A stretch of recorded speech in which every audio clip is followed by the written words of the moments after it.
Hello everyone, welcome to our YouTube channel. मैं CA Khurshid Ansari. मैं आपको आज ये बताने जा रहा हूँ कि आपके सीए इंटरमीडिएट में कौन कौन से सब्जेक्ट है और उस सब्जेक्ट का क्या मतलब होता है। वीडियो में आगे बढ़ने से पहले आपको बोलना चाहूँगा कि मैंने एक और वीडियो बना रखा है इस टॉपिक पे कि सीए इंटर का पढ़ाई कैसे किया जाए। बहुत ही अच्छा मैंने बना करके रखा है वो वीडियो। तो चाहिए तो आप वो भी देख सकते हो। आपको वहाँ से ये समझ में आएगा कि कौन से सब्जेक्ट का क्लासेस करना चाहिए, कौन से सब्जेक्ट का पहले क्लासेस करना चाहिए, कौन से सब्जेक्ट का बाद में क्लासेस करना चाहिए, स्टडी मटेरियल कैसा रेफर करना चाहिए। तो वीडियो को आप जरूरी देखिए। ओके, तो चलिए इस टॉपिक पे आगे बढ़ते हैं कि सीए इंटरमीडिएट में सब्जेक्ट क्या क्या है। तो देखिए, जैसे कि आप जानते रहेंगे कि जो सीए इंटरमीडिएट है ये दो ग्रुप में बटा हुआ है, ग्रुप 1 एंड ग्रुप 2। ओके, और जो ग्रुप 1 है उसमें 3 पेपर है और ग्रुप 2 है उसमें भी 3 पेपर है। ओके, आगे बढ़ते हैं। अभी देखिए, ग्रुप 1 की बात करते हैं। तो ग्रुप 1 में जो आपका पहला पेपर है वो क्या है? Advance accounting. ओके, तो अकाउंटिंग का मतलब क्या होता है? तो अकाउंटिंग का मतलब होता है साहब, recording of business transaction for future reference. तो इस सब्जेक्ट में आपको क्या सिखाया जाएगा? तो ये सब्जेक्ट में आपको ये समझाया जाएगा या ये सिखाया जाएगा कि डबल एंट्री सिस्टम पे हम अकाउंटिंग कैसे करते हैं, बुक्स ऑफ अकाउंट कैसे मेंटेन करते हैं। अगर जो मैं आपको एग्जांपल दूं तो आप सोचिए ना, एक बार रिलायंस है, उसके एक दिन के तो कितने करोड़ों ट्रांजेक्शन होते हैं, लेकिन जो मुकेश अंबानी जी हैं, कितना प्रॉफिट हुआ कितना लॉस हुआ वो कैसे कैलकुलेट कर पाते हैं? तो हम अकाउंटेंट के बदौलत। तो ये जो एडवांस अकाउंटिंग सब्जेक्ट है साहब, इसमें आपको ये सिखाया जाएगा कि बिजनेस के ट्रांजैक्शन को कैसे रिकॉर्ड करें और उसके बेसिस पे वो ट्रांजैक्शन से आप प्रॉफिट एंड लॉस कैसे बनाए, बैलेंस शीट कैसे बनाए। ओके, तो इससे क्या होएगा, लोगों को ये समझ में आएगा, लोगों को आप बता सकते हो कि जिस बिजनेस के आप अकाउंटेंट हो उसमें प्रॉफिट हुआ या लॉस हुआ, वो बिजनेस में कितने एसेट है कितनी लाइबिलिटी है। ओके, यहाँ पे आपको और भी बहुत चीज सिखाया जाएगा, जैसे कि अकाउंटिंग स्टैंडर्ड्स। ये अकाउंटिंग स्टैंडर्ड्स तो ये क्या करते हैं, अकाउंटिंग में स्टैंडर्ड लाते हैं, सेम चीजें एक जैसी हो जाती है हर चीजें। मेरा मतलब क्या है, जैसे कि इन्वेंट्री का वैल्यूएशन है, एक अकाउंटेंट बोलता है फीफो पे होगा, दूसरा बोलता है लीफो पे होएगा। अब बताइए, जो अकाउंट होगा ये दोनों कंपेरेबल होगा? नहीं होगा। तो इसीलिए अकाउंटिंग में स्टैंडर्डाइजेशन लाने के लिए अकाउंटिंग स्टैंडर्ड लाया गया, आईसीएआई ने इशू किया। ओके, तो आप वो अकाउंटिंग स्टैंडर्ड के बारे में पढ़ाई करोगे, जिसमें रेवेन्यू रिकॉग्निशन के बारे में आप पढ़ोगे, इन्वेंट्री के बारे में पढ़ोगे, और भी बहुत सारे accounting, fixed asset, property, plant and equipment की पढ़ाई करोगे। ओके, तो ये हुआ अकाउंटिंग सब्जेक्ट क्या है वो। जो आपका दूसरा पेपर होगा सीए इंटर में वो होगा corporate law and other law. इसका मतलब क्या हुआ भाई?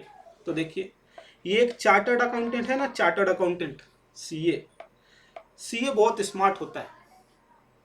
तो institute of chartered accountant of India ने क्या किया, जो सीए इंटरमीडिएट का सिलेबस है उसमें लॉ को भी रखा। तो इसमें क्या होगा, आपको कंपनीज लॉ सिखाए जाएंगे और अदर्स लॉ सिखाए जाएंगे जो बिजनेस स्पेसिफिक होंगे, सो दैट बिजनेस के रिस्पेक्ट में क्या कायदे कानून है आपको वो भी समझ में आए। ओके, जहाँ पे आप कंपनी एक्ट पढ़ोगे तो वहाँ पे आपको समझ में आएगा कि कंपनी के लिए क्या क्या है, प्रमोटर्स की क्या लायबिलिटी है, जो कंपनी में डायरेक्टर है उसकी क्या लायबिलिटी है, शेयर्स कैपिटल कैसे हम रेज कर सकते हैं, उसके लिए क्या क्या प्रावधान है कंपनीज एक्ट में। तो ये हर चीज़ें आपको सीखने को मिलेगा पेपर नंबर 2, जो होता है corporate law and other law. Okay, जो पेपर नंबर 3 है साहब, वो होगा टैक्सेशन का पेपर।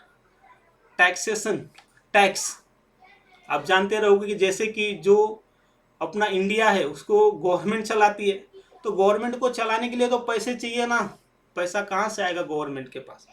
तो गवर्नमेंट क्या करती है, गवर्नमेंट टैक्सेशन के थ्रू, टैक्स के थ्रू, डायरेक्ट टैक्स और इनडायरेक्ट टैक्स के थ्रू हमसे पैसे लेती है।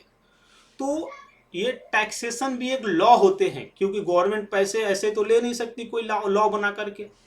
तो कहने का मतलब क्या है, ये जो डायरेक्ट टैक्स है, इनडायरेक्ट टैक्स है, ये लॉ है, और ये जो लॉ है ये किसको दायरे में होता है? तो इंडियन कॉन्स्टिट्यूशन के दायरे में होता है। ओके, तो आपको लॉ में क्या सिखाया जाएगा, तो लॉ का जो पेपर रहेगा ना, सॉरी जो टैक्सेशन का पेपर रहेगा ना, पेपर नंबर 3, उसमें आपको क्या सिखाया जाएगा, तो इसमें 2 सेक्शन रहेंगे, सेक्शन ए और सेक्शन बी।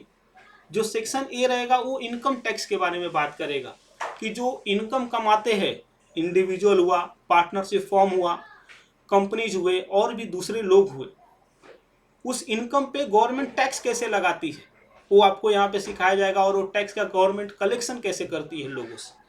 दूसरा ये जो सेक्शन बी है, जो गुड्स एंड सर्विसेज टैक्स की बात करता है, यहाँ पे आपको ये सिखाया जाएगा कि जब इंडिया में कोई गुड्स बिकता है, जब किसी गुड्स का सप्लाई होता है, तो उस पर जीएसटी कैसे लगता है, इनडायरेक्ट टैक्स कैसे लगता है। मैं बता दूं, जब मैं सीए बना तो सीए बनने के बाद मैंने इनडायरेक्ट टैक्सेशन में ही काम किया, जहाँ पे मैंने ये जो जीएसटी लॉ है ना, इसको बहुत ही करीब से देखा। जब ये एंटिटीज़ पे असेसमेंट आए, जो हमारे क्लाइंट है, मैं उनके पास गया, ऑफिसर से इंटरेक्ट किया, ऑफिसर जीएसटी को कैसे देखते वो मैंने देखा, ऑफिसर कहाँ कहाँ से लायबिलिटी निकालते वो मैंने देखा। तो कहने का मतलब क्या है, जो जीएसटी है उसका मेरे पास बहुत अच्छा प्रैक्टिकल एक्सपीरियंस है। ओके, तो मैं प्लान क्या कर रहा हूँ, तो मैं ये प्लान कर रहा हूँ कि अभी आपको फ्री में यूट्यूब पे सीए इंटर का जो जीएसटी है ना, वो मैं पूरा पढ़ा दूँ। और पढ़ाऊँ तो बस ऐसे नहीं कि इंस्टीट्यूट का मटेरियल है उससे एक एक ऐसा लाइन पढ़ा करके छोड़ दूँ, ऐसा नहीं होगा। मैं पढ़ाने में आ रहा हूँ और मैं अपना नोट्स लेकर के आ रहा हूँ, और ये जो नोट्स है पूरा एक बुक बनाया है मैंने, बहुत मेहनत किया वो बनाने में, अराउंड 6 महीने गए। और ये जो मैंने बुक बनाया है बहुत ही अच्छे से बनाया है, हर चीज़ों को बहुत ही सिस्टमेटिक वे में लिखा है। तो उस बुक से मैं आपको पढ़ाऊंगा। तो ये जो गुड्स एंड सर्विसेज टैक्स है, मैं तो बोलूँ आपको इसके लिए किसी टीचर से क्लास लेने की भी नहीं ज़रूरत है, आप यूट्यूब पे मेरे साथ फ्री में इसको कंप्लीट कर सकते हो। ओके, मेरे नोट्स के साथ। और मेरा जो पढ़ाने का तरीका रहेगा, जैसे कि मैंने बताया कि सीए बनने के बाद मैंने इनडायरेक्ट टैक्सेशन में ही काम किया, तो बहुत ही प्रैक्टिकल होगा। मैं आपको चीज़ें रटाने पे नहीं जाऊंगा कि ये ऐसा है रट लो, मैं बाकायदे आपको बताऊंगा कि ये ऐसा लॉ बना तो गवर्नमेंट क्या सोच करके बनाई, क्या सोच करके लाई, तो आपको बहुत आसानी से वो चीज़ें समझ में आ जाएंगी। और इससे क्या होएगा, प्रैक्टिकल वे में पढ़ने का फ़ायदा क्या होता है, तो जब भी आपका पढ़ाई ख़त्म होता है, जब भी आप सीए बनते हो और उसके बाद से जब आप जॉब करने जाते हो या आपका खुद का बिजनेस ओपन करते हो, तो वहाँ पे आप चीज़ों को प्रैक्टिकली अप्लाई कर पाते हो, जो आपने सीए के पढ़ाई में किया है, जो पढ़ा है उसको यूज़ कर पाते हो। ओके, तो आगे बढ़ते हैं। तो ये हुआ ग्रुप 1, जिसमें पेपर 1, पेपर 2 एंड पेपर 3 होता है। ओके, अब बात करते हैं ग्रुप 2 के बारे में। तो ग्रुप 2 का जो 4th पेपर है वो है cost and management accounting. Okay, ये कॉस्ट एंड मैनेजमेंट अकाउंटिंग क्या होता है साहब, तो यहाँ पे आपको डिसीजन लेने को सिखाया जाएगा। ओके, तो कॉस्टिंग में आपको ये सिखाया जाएगा कि एक प्रोडक्ट का कॉस्ट कैसे कैलकुलेट किया जाए। फॉर एग्जांपल, अगर जो आप किसी ये मोबाइल बनाने वाली कंपनी में गए, तो वहाँ का जो मैनेजमेंट है वो आपसे क्वेश्चन पूछेगा, एज ए चार्टर्ड अकाउंटेंट आपसे क्या क्वेश्चन पूछेगा, साहब ये मोबाइल को बनाने में कितने का खर्चा आ सकता है। तो आपको कैलकुलेट करना पड़ेगा कि डायरेक्ट कॉस्ट क्या है, इनडायरेक्ट कॉस्ट क्या है, कितना जा रहा है। ओके, उसके बाद से मैनेजमेंट आपसे ये भी पूछ सकता है कि मेरे को समझ लीजिए 1 करोड़ का प्रॉफिट कमाना है, मैनेजमेंट मतलब कि कंपनीज को, तो उस केस में कितना प्रोडक्ट पूरे साल में बिकना चाहिए, उस पर कितना मार्जिन होना चाहिए। तो ये सब चीज़ों का कैलकुलेशन एक सीए को कौन सा सब्जेक्ट सिखाता है साहब, तो ये होता है कॉस्ट एंड मैनेजमेंट अकाउंटिंग, जहाँ पे आपको स्टैंडर्ड कॉस्टिंग चैप्टर पढ़ाया जाएगा, मार्जिनल कॉस्टिंग पढ़ाया जाएगा, कॉस्ट शीट पढ़ाया जाएगा, ठीक है, एब्जॉर्प्शन कॉस्टिंग पढ़ाया जाएगा। तो बहुत यहाँ पे बहुत मज़ा आने वाला है ये कॉस्ट एंड मैनेजमेंट अकाउंटिंग वाले सब्जेक्ट में। यहाँ पे आपको प्रोसेस कॉस्टिंग सिखाया जाएगा, जैसे कि अभी साबुन बनना रहता है तो उसमें बहुत सारे प्रोसेस इन्वॉल्व होते हैं, तो उसके बारे में आपको सिखाया जाएगा। नॉर्मल और एबनॉर्मल लॉस के बारे में बताया जाएगा। तो ये जो सब्जेक्ट है ना, कॉस्ट एंड मैनेजमेंट अकाउंटिंग, कोई अगर जो दिल से पढ़ना चाहता है तो उसको इसमें बहुत मज़ा आता है। और मैं बता दूँ ये थोड़ा न्यूमेरिकल है, तो जिसको नंबर पे अच्छा पकड़ होता है यहाँ पे वो काम अच्छा कर पाता है, अच्छे मार्क्स स्कोर कर पाता है। ओके, बात करते हैं अगले सब्जेक्ट की तरफ, जो है paper number 5, auditing and ethics. इसका मतलब क्या हुआ साहब, तो देखिए ऑडिट का मतलब होता है चेक करना। तो ये जो चार्टर्ड अकाउंटेंट है, देखिए जो ये सब्जेक्ट पढ़ते हैं उससे तो आपको ये समझ में आ गया रहेगा कि चार्टर्ड अकाउंटेंट स्मार्ट तो होता है। तो अभी चार्टर्ड अकाउंटेंट को गवर्नमेंट भी स्मार्ट मानती है और क्या बोलती है मालूम है? चार्टर्ड अकाउंटेंट जिस पेपर पे साइन कर दिया, जिसके प्रॉफिट एंड लॉस और बैलेंस शीट पे साइन कर दिया, मान लिया जाएगा कि उसमें जो बात लिखा हुआ है, उसमें बोला गया है कि डेटर 100 करोड़ का है तो डेटर 100 करोड़ का है, लैंड एंड बिल्डिंग 500 करोड़ का है तो 500 करोड़ का है, कंपनी को प्रॉफिट 200 करोड़ हुआ है तो 200 करोड़ हुआ है। तो जब ऐसा सीए ये प्रॉफिट एंड लॉस पे साइन कर दिया तो उसको ट्रू एंड फेयर मान लिया जाता है। ओके, तो ऑडिटिंग में क्या होता है अभी आप बताइए? कोई जो चार्टर्ड अकाउंटेंट है ऐसे ही साइन कर देगा पेपर पे? नहीं करेगा ना, उसको पूरा चेक करेगा कि जो यहाँ पे बिल्डिंग दिखाया गया उसका सच में एग्जिस्टेंस है क्या, जो डेटा है वो सही में है क्या, जो कंपनी के ऊपर क्रेडिटर की लायबिलिटी है वो सच में है क्या, ओके, जो कंपनी प्रॉफिट रिपोर्ट कर रही है वो सही है क्या। तो ये हर चीजें आप ऑडिट में सीखोगे। आपको तो यहाँ पे ये भी सिखाया जाता है कि कोई फ्रॉड हो रहा है तो आप उस फ्रॉड को कैसे पकड़ोगे। ओके, तो ये जो सब्जेक्ट है इसमें भी आपको बहुत मजा आने वाला है। अभी देखिए यहाँ पे एथिक्स का मतलब क्या हुआ। एक चीज तो आपने समझ लिया कि ऑडिटिंग क्या होता है, अभी बात करते हैं एथिक्स की।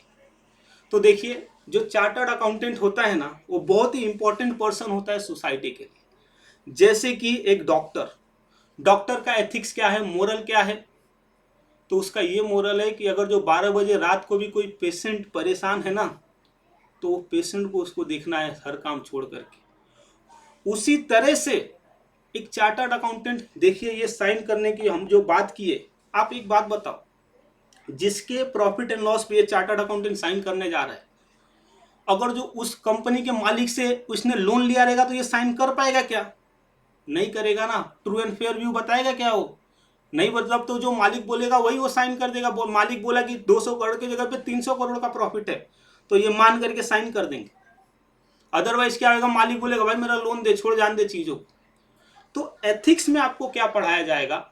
एथिक्स में आपको ये पढ़ाया जाएगा कि चार्टर्ड अकाउंटेंट को क्या करना है क्या नहीं करना है, चार्टर्ड अकाउंटेंट के ऊपर क्या रिस्पॉन्सिबिलिटी आती है। ओके, तो ये हुआ आपका ऑडिटिंग एंड एथिक्स वाला पेपर।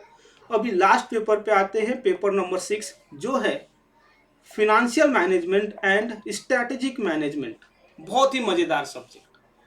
फिनेंशियल मैनेजमेंट, फाइनेंस मतलब क्या रहता है साहब? तो फाइनेंस का मतलब होता है पैसा। तो एक चार्टर्ड अकाउंटेंट को यह भी आना चाहिए कि जो कंपनी है उसमें पैसा आ और जा रहा है उसको मैनेज कैसे किया जाए। तो इसीलिए आपको फिनेंशियल मैनेजमेंट सिखाया जाता है।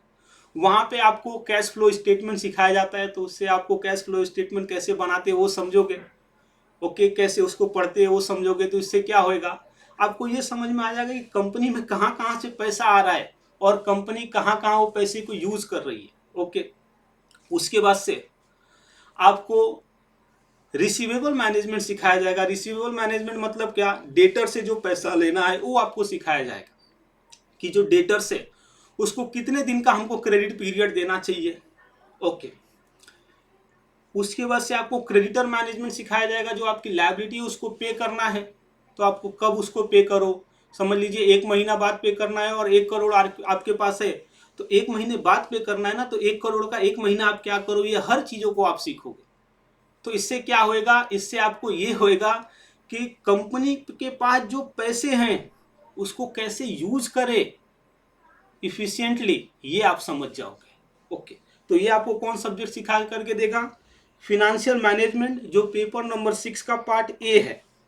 अभी जो पार्ट बी है साहब वो क्या है, स्ट्रेटेजिक मैनेजमेंट। देखिए जो फिनेंशियल मैनेजमेंट है ये नंबर पे चलता है, यहाँ पे आपको नंबर के बारे में सिखाए जाएंगे। दूसरी साइड ये जो स्ट्रेटेजिक मैनेजमेंट है, देखिए एक अच्छा बिजनेसमैन को बस ऐसा नहीं है कि नंबर्स पे कैलकुलेशन, नंबर का उसको नॉलेज होना चाहिए, नंबर के साथ साथ उसको बहुत ज़्यादा जो बिजनेस की इन्वायरमेंट है उसको समझ में आना चाहिए।